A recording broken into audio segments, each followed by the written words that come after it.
ಜನಾಂದೋಲನದ ಧ್ವನಿ.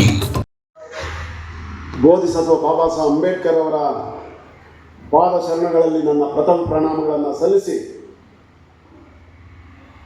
ಇವತ್ತಿನ ಈ ವಿಚಾರ ಸಂಕಿರಣ ಉದ್ಘಾಟನೆ ಮಾಡಿ ಬಹಳ ಮೌಲ್ಯಯುತವಾದಂಥ ಸಂದೇಶವನ್ನು ರವಾನೆ ಮಾಡಿದಂಥ ನಮ್ಮೆಲ್ಲರ ಪ್ರೀತಿಯ ಹೋರಾಟದ ಅಕ್ಕ BT ಲಲಿತಾ ನಾಯಕ್ ಅವರಿಗೆ ನಾನು ಮೊಟ್ಟ ಮೊದಲನೇದಾಗಿ ಅಭಿನಂದನೆ ಹೇಳ್ತೀನಿ.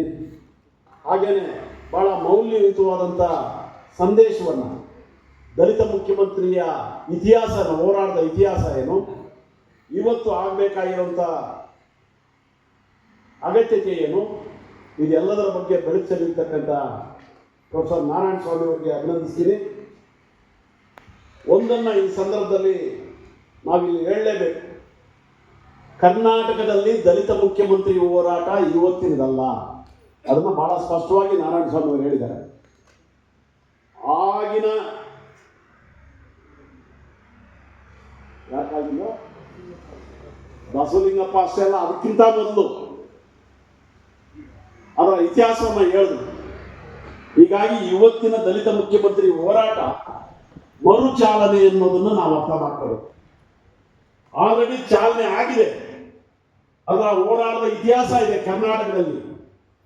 ಆದರೆ ಮೇಲ್ಜಾತಿಗಳ ಮೇಲಾಟದಿಂದ ದಲಿತರು ಇವತ್ತು ಆಳುವ ವರ್ಗ ಆಗದೇ ಇರೋದ್ರಿಂದ ಇವತ್ತು ದಲಿತ ಜನಾಂಗಗಳು ಆಳುವ ವರ್ಗ ಆಗೋದು ಹೇಗೆ ಅನ್ನೋದ್ರ ಬಗ್ಗೆ ನಾವಿವತ್ತು ಮರುಚಿಂತನೆ ಮಾಡ್ತಕ್ಕಂಥ ಮಹತ್ವದ ಕೆಲಸ ಆಗಬೇಕಂತ ಈ ಸಂದರ್ಭದಲ್ಲಿ ನಾನು ಹೇಳಕ್ ಇಷ್ಟಪಡ್ತಾ ಇದ್ದೀನಿ.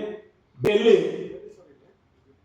ಬಹುಶಃ ನಾವು ನಿರೀಕ್ಷೆ ಮಾಡೋದಕ್ಕಿಂತ ಬಹಳ ದೊಡ್ಡ ಚಿಂತಕರು ವೇದಿಕೆಯಲ್ಲಿದ್ದಾರೆ. ಚಿಂತಕರ ಜೊತೆಗೆ ರಾಜ್ಯ ಮಟ್ಟದ ಎಲ್ಲ ಹೋರಾಟಗಾರರಿದ್ದಾರೆ.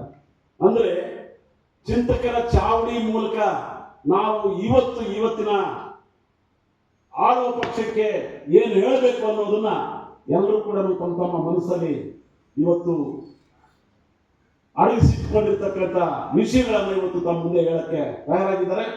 ಬಂದಿರ್ತಕ್ಕಂಥ ವೇದಿಕೆಯಲ್ಲಿರ್ತಕ್ಕಂಥ ಎಲ್ಲರಿಗೂ ಕೂಡ ನಾನು ಅಭಿನಂದನೆ ಹೇಳ್ತೀನಿ. ವಿಶೇಷವಾಗಿ ದಲಿತ ಚಳವಳಿಯ ಕರ್ನಾಟಕದ ದಲಿತ ಚಳವಳಿಯ ಸಂಸ್ಥಾಪಕರಾಗಿದ್ದಂಥ ಪ್ರೊಫೆಸರ್ B ಕೃಷ್ಣಪ್ಪ ಅವರ ಪತ್ನಿ ಇಂದಿರಾ ಕೃಷ್ಣಪ್ಪ ಅವರು ಇಂಥ ಒಂದು ಕಾರ್ಯಕ್ರಮಕ್ಕೆ ಬಂದು ಅಧ್ಯಕ್ಷತೆಯನ್ನು ವಹಿಸಿರ್ತಕ್ಕಂಥದ್ದು ಬಹಳ ದೊಡ್ಡ ಚಾಲನೆ ಸಿಗುತ್ತೆ ಅಂತ ಹೇಳಿ ನಾನಾದರೂ ಅವ್ರನ್ನ ಅಭಿನಂದಿಸ್ತೀನಿ.